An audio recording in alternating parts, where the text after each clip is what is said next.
Right breaking చూస్తున్నాం. తెలంగాణలో మద్యం షాపుల టెండర్స్ కు నోటిఫికేషన్ అయితే విడుదలైంది. 2025 నుంచి 2027 2 సంవత్సరాలకు గాను ప్రభుత్వం టెండర్స్ నోటిఫికేషన్ విడుదల చేసింది. అప్లికేషన్ ఫీజు 2 లక్షల నుంచి 3 లక్షలకు పెంచింది ప్రభుత్వం. 5,000 జనాభా కలిగిన షాపులకు 50 లక్షలుగా లైసెన్స్ ఫీజును అయితే నిర్ణయించింది. 50,000 నుంచి 1,00,000 జనాభా కలిగిన షాప్ కు 60 లక్షలు, 1,00,000 నుంచి 5 లక్షల జనాభాకు 65 లక్షలు, 5 లక్షల నుంచి 20 లక్షల జనాభా వరకు 85 లక్షలుగా నిర్ణయించింది. 20 లక్షల పైన జనాభాకు 1,10,00,000 ఫీజునైతే ప్రభుత్వం నిర్ణయించింది. అయితే నవంబర్ 30తో ప్రస్తుత వైన్ షాపుల గడువు అయితే ముగియనుంది.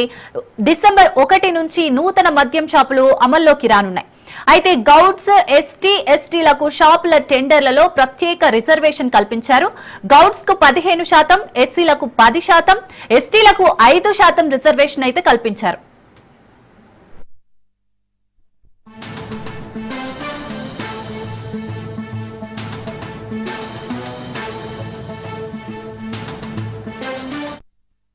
రైట్, మద్యం షాపుల టెండర్స్ కి సంబంధించి మరిన్ని డీటెయిల్స్ రాజు అందిస్తారు. రాజు,